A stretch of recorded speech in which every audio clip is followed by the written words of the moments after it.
तो नमस्कार दोस्तों, ये पार्ट 2 में आपका हम स्वागत करते हैं। हमने पार्ट 1 में आपको नाउन के बारे में पढ़ा दिया है कि जो नाउन क्या होता है और नाउन को हम एक सेंटेंस में कैसे पहचान करते हैं और नाउन सेंटेंस में सब्जेक्ट और वर्ब बनते हैं। और जो हमने मेन मेन चीज़ें थी वो हमने वहाँ पे डिस्कशन कर ली थी। ठीक है, तो मैंने बताया था कि नाउन में कुछ वर्ड जुड़ते हैं तो एडजेक्टिव भी बनते हैं। नाउन में कुछ वर्ड जुड़ते हैं, आगे जो जुड़ते हैं सफिक्स, तो वो आपके वर्ब बनाते हैं। तो नाउन में कुछ जोड़ने से एडजेक्टिव बन सकता है, कुछ जोड़ने से वर्ब भी बन सकता है। ठीक है, उसके आगे आज हम पढ़ने वाले हैं टाइप्स ऑफ नाउन। ये वीडियो काफ़ी लंबी बनेगी लेकिन आपको इसमें बहुत महत्वपूर्ण जानकारियाँ ज़रूर मिलेंगी जो आपको और किसी वीडियो पे अन्य चैनल पे मुश्किल है मिलना। ठीक है, तो इसीलिए आप इस वीडियो को मतलब देखें, ज़रूर देखें। ये बिल्कुल आपके लिए फ़ायदेमंद है, ये आपको ज़रूर फ़ायदा पहुंचाएगा। ठीक है, तो हम बढ़ते हैं आगे। ठीक है, तो ये आपको दिख रहा होगा कि हम यहाँ पे बात करने वाले हैं प्रॉपर नाउन की। ठीक है, तो टाइप्स ऑफ जो नाउन है, यहाँ से हम आज शुरुआत करेंगे। ठीक है, तो शुरू करते हैं टाइप्स ऑफ नाउन। ठीक है, तो टाइप्स ऑफ नाउन में तो हम जानते हैं कि नाउन होता ही क्या है। नाउन होता है नेमिंग वर्ड। ठीक है, नेमिंग वर्ड यानी कोई भी नाम वाला वर्ड। किसी का भी आप नाम जानते हो, हमने बहुत सारा बताया था आपको पार्ट 1 में। दिनों के नाम, पक्षियों के नाम, जानवरों के नाम, व्यक्तियों के नाम, वस्तु के नाम, स्थान के नाम, किताबों के नाम, रेलगाड़ियों के नाम, जहाज के नाम। ठीक है, ऐसी बुक्स के नाम बहुत सारे बताए थे आपको। ठीक है, तो वो सारे आपके जो भी आप नाम जानते हो इस पृथ्वी पे जिस भी चीज़ का, तो वो आपका क्या होता है, नाउन। तो नेम ऑफ एनीथिंग यानी कोई भी चीज़ का नाम जिसको आप पुकार सकते हो, जिसके नाम से आप जानते हो उसे, वो आपका नाउन है। ठीक है, इसका शॉर्टकट है PCCMA। PCCMA, पक्का से करो MA, यानी पक्के से करो MA, मतलब पक्का से करो MA की पढ़ाई। ठीक है, ऐसे आपको याद रखना है PCCMA। P माने प्रॉपर नाउन, C माने कॉमन नाउन, फिर C माने कलेक्टिव नाउन, फिर M माने मटेरियल नाउन और एब्स्ट्रैक्ट नाउन। तो ये होते हैं टोटल 5 प्रकार के नाउन, लेकिन मेनली 2 होते हैं, प्रॉपर नाउन और कॉमन नाउन। और कॉमन नाउन के ये 3 पार्ट बन जाते हैं, collective noun, material noun, abstract noun. ठीक है, तो इसको और भी किताबों में ऐसे ही बताया गया है।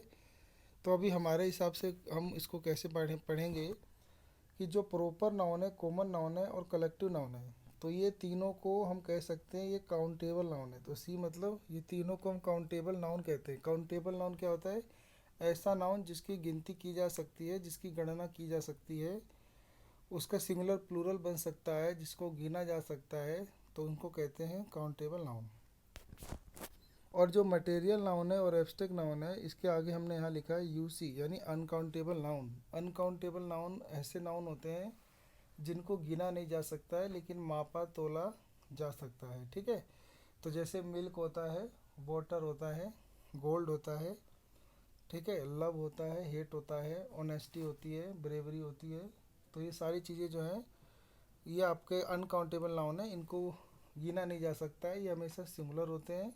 और सिंगुलर होने के बावजूद इनके आगे आर्टिकल का प्रयोग नहीं किया जाता है। आर्टिकल 3 होते हैं, ए एन द, ठीक है, जिसको कहते हैं लोग आने दे, ए एन द आर्टिकल होते हैं। आर्टिकल का भी जिक्र हम आपको ज़रूर करेंगे अपनी वीडियो में। आगे हम देखते हैं और क्या क्या हम यहाँ पे जान सकते हैं। तो प्रॉपर नाउन जो होता है ये होता है एक विशेष या खास नाम। और जो कॉमन नाउन होता है ये सामान्य नाम होता है जिसको हर व्यक्ति या कोई भी इनको इनके नाम से जानता है। ठीक है, उसके बाद होता है समूह बनाने वाले नाम, कलेक्टिव नाउन। तो द्रव्य यानी पदार्थ, मटेरियल नाउन मतलब पदार्थ या द्रव्य, जिन्हें माप तोल मतलब मापा तोला जाने वाली वस्तु, मापी तोली जाने वाली वस्तु। एब्स्ट्रैक्ट नाउन होता है भाववाचक संज्ञा, यानी इसे अनुभूति कर सकते हैं और भाव के नाम से जानते हैं इन्हें। ठीक है, इन्हें खरीदा बेचा छुआ नहीं जा सकता, इनको एक स्थान से दूसरे स्थान तक ले जाया नहीं जा सकता। तो ऐसी चीज़ों को बोलते हैं एब्स्ट्रैक्ट नाउन, भाववाचक संज्ञा। तो ये हो गए आपके 5: proper noun, common noun, collective noun, material noun और एब्स्ट्रैक्ट नाउन। तो ये सब आप ज़रूर पढ़ते हैं, लेकिन इस वीडियो में आपको बहुत अच्छी अच्छी जानकारियाँ हम देंगे, इसका हमारा गारंटी है। ठीक है, बढ़ते हैं आगे।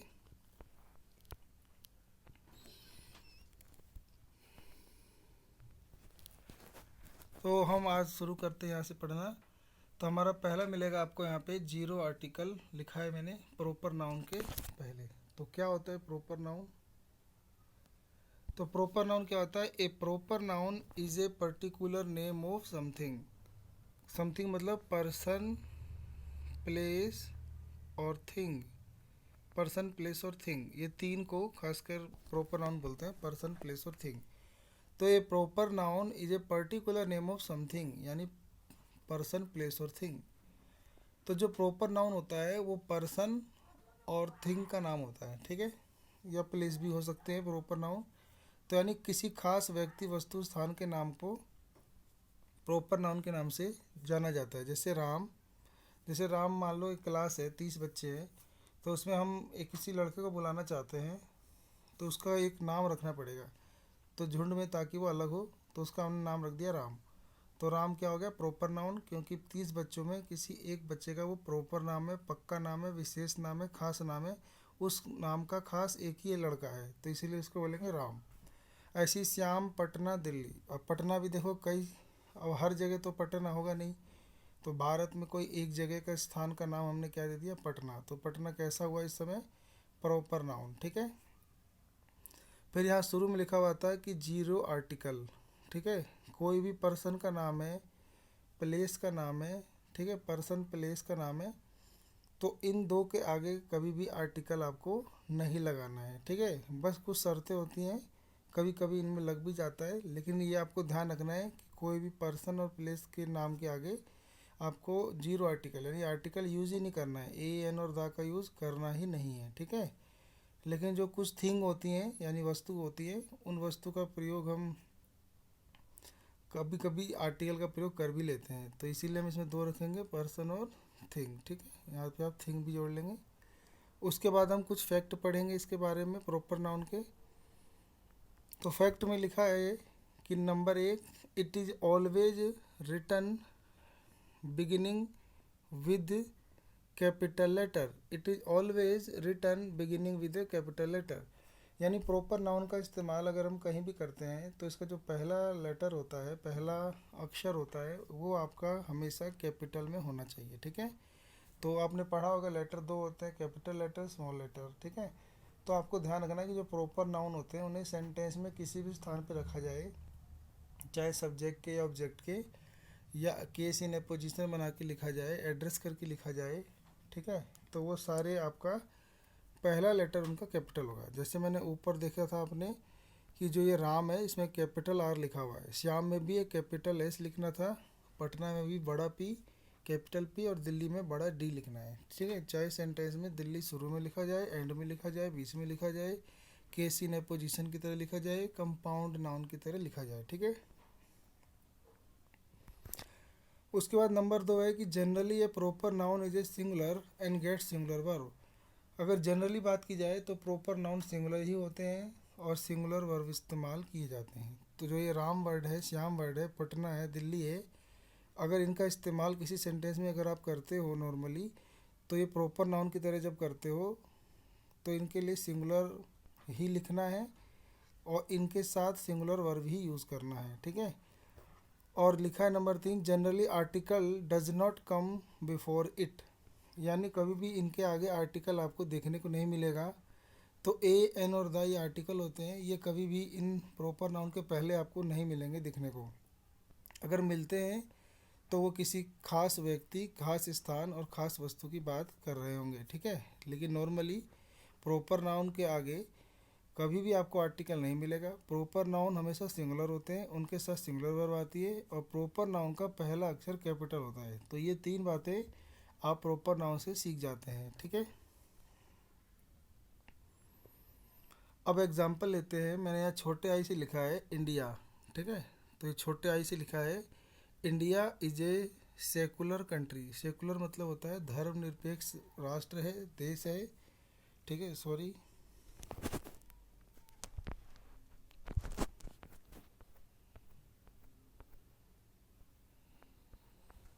सॉरी चाहते हैं इसके लिए। तो ये लिखा है कि मतलब छोटे आई से लिखा है कि India is a secular country, तो ये बन जाएगा गलत, क्योंकि हमने स्मॉल लेटर आई से लिखा है, कैपिटल होना चाहिए तो हमने कैपिटल लिख दिया। India are a secular country तो भी गलत है, क्योंकि इंडिया एक प्रॉपर नाउन है, प्रॉपर प्रॉपर प्लेस का नाम है, और इसके साथ हमने सिंगुलर वर्ब लगानी थी तो हमने यहाँ आर लगा दी, तो इस वजह से ये भी आपका गलत हो गया। यहाँ पे छोटा आई लगाए थे इसलिए गलत हो गया, और यहाँ इंडिया बड़ा आई आते हुए भी हमने यहाँ पे प्लूरल वर्ब लगा दिया इसलिए गलत हो गया। तीसरा, the India is a secular country. अब इंडिया एक प्रॉपर नाउन है और इसके आगे हमने आर्टिकल दा लगा दिया इसलिए भी ये गलत हो गया, और यहाँ हालांकि सिंगुलर वर्ब लगा है तो ठीक है, लेकिन इसके आगे आर्टिकल लग गया तो भी गलत हो गया। और चौथा देखो, India is a secular country, ये आपका बिल्कुल करेक्ट है, क्योंकि इसमें तीनों चीज़ों का पालन हो रहा है। नंबर 1, इसमें कैपिटल लेटर आया है आई। नंबर 2, इसके साथ सिंगुलर वर्ब आया है इज, ठीक है। और नंबर 3, मतलब आर्टिकल का प्रयोग नहीं करना है, तो आपको देख रहे हो इंडिया के आगे कोई भी आर्टिकल का प्रयोग नहीं किया गया है, ठीक है। तो ये बिल्कुल आपका सही हुआ है, ठीक है। अगला है if A place name proper noun denotes a team. अगर किसी स्थान का नाम उनके टीम के लिए लिया गया हो, जैसे इंडिया होता है ना, तो इंडिया का क्रिकेट की क्या होती है, टीम होती है। तो अगर हम इंडिया का नाम टीम के लिए लें कि इंडिया हार गई, इंडिया जीत गई, ठीक है, मैच ड्रॉ हो गया इंडिया का, ऐसे ऐसे, तो लिखा है कि यदि if a place name denotes a team it becomes plural. अगर हम टीम का नाम लेते हैं, किसी भी प्लेस का नाम अगर हम टीम के लिए करते हैं तो वो प्लूरल बन जाता है, एंड गेट प्लूरल वर्ब, तो उसके लिए प्लूरल वर्ब आता है, ठीक है। यहीं से सीखना बच्चों को कठिन लगता है, ईजी चीज़ें तो हम सीख लेते हैं, लेकिन जो थोड़ी डिफ़िकल्ट चीज़ें होती है उनसे हम हार मान लेते हैं। तो जीत इसी में है कि जो कठिन चीज़ें हैं उनको भी हम सीखते हुए चलें, उनसे भी हम नई नई शिक्षा को ग्रहण करें। तो यहाँ पे आपको सीखने को मिल रहा है कि अगर किसी स्थान का नाम टीम के लिए लिया जाए, किसी टीम के लिए, cricket team, football team, tennis team, तो वो प्लूरल हो जाएगा और उसके लिए प्लूरल आएगा। और नोट में भी लिखा है, ध्यान रहे कि इस अवस्था में प्लेस नेम यानी स्थान के नाम के पहले आर्टिकल द आता है। तो हमने लिखा India are batting first in this match, ये गलत हो गया क्योंकि इसके आगे आर्टिकल नहीं आया, ठीक है। हालांकि इसके साथ प्लूरल आर आया वो भी ठीक था, लेकिन हमने आर्टिकल नहीं लगाया तो टीम का पता नहीं चल रहा है, ठीक है।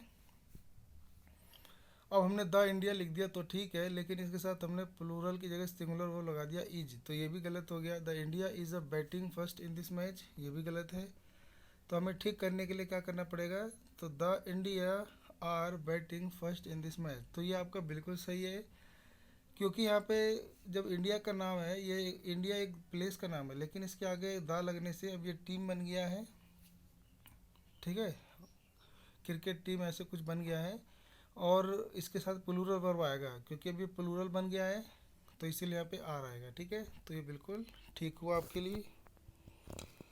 अगला है generally a study subject proper noun is a singular and get singular verb.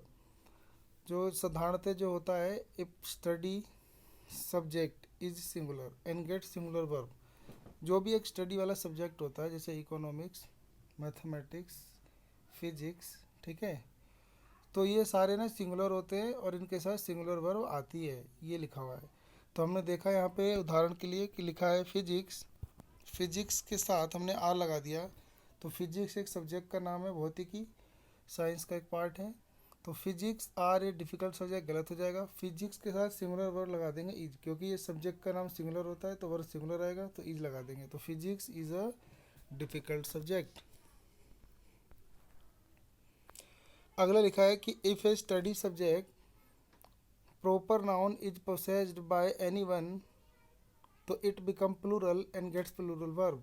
यानी इसकी हिंदी हुई कि अगर कोई सब्जेक्ट है पढ़ने वाला और वो प्रॉपर नाउन है, तो अगर उसके ऊपर हमने कोई पजेस्ट बना दिया, किसी ने उसके ऊपर पजेस्ट बना दिया है, पजेस्ट बाय एनीवन, किसी ने उसके ऊपर अपना अधिकार बताया, उसमें किसी का नाम जुड़ गया उस सब्जेक्ट के साथ, तो वो प्लूरल बन जाएगा और उसके लिए प्लूरल वर्ब आएगा।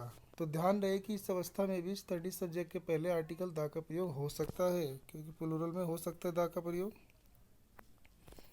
तो अगर हमने यूँ कहा the physics of S C Verma is very difficult, तो आप देखोगे कि फिजिक्स के साथ हमने ऑफ बना के पोजेशन बना दिया है, अधिकार बना दिया है एस सी वर्मा का।